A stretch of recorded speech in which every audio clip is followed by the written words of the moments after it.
க்காக வாங்கியிருந்த வெள்ளரிக்கால இது 1 மட்டும் மிச்சம் இருந்தது.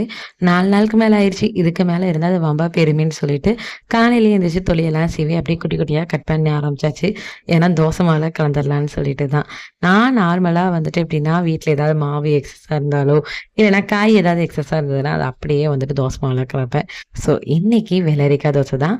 அதுக்கு கட் பண்ணி வச்சிருந்த வெள்ளரிக்காய் கூட 2 பச்சை மிளகா, ஒரு சின்ன துண்டு இஞ்சி, அப்புறம் இந்த பேஸ்ட்டுக்கு மட்டும் தேவையான அளவுக்கு உப்பு போட்டா போதும். எல்லாம் போட்டு தண்ணி ஊத்தாம நல்லா மையா அரைச்சுக்கிட வேண்டியதான். ஏன்னா வெள்ளரிக்காய்ல வேற தண்ணி வரும்ல. ஸோ நம்ம வேற எதுக்கு எக்ஸ்ட்ரா தேவையில்லாம தண்ணி ஊத்திக்கிட்டு. அதனால தான். ஸோ அரைச்சு வச்சிருந்த அந்த பேஸ்ட்ட வந்துட்டு அப்படியே தோசை மாவுல கலந்துர வேண்டியதான். நெறைய மாவு எடுத்துட்டு ஒரே ஒரு வெள்ளரிக்காய் மட்டும் போட்டு நம்ம அரைச்சு ஊத்துனோம்னு வச்சுக்கோங்களேன், வெள்ளரிக்காய் தோசை மாரி இருக்காது. நார்மல் தோசை மாரி தான் இருக்கும். ஸோ நான் இன்னைக்கு வந்து மொத்தமாவே 5 தோசை தான் ஊத்த போறேங்கிறதுனால 3 கரண்டி மாவு எடுத்துக்கிட்டேன். மீதி எல்லாமே இந்த வெள்ளரிக்காய் பேஸ்ட் மட்டும் தான். இதுல வந்து கிட்ஸுக்கு வந்துட்டு உரப்பு தேவையில்ல. இதுல இருக்க உரப்பே காணும்.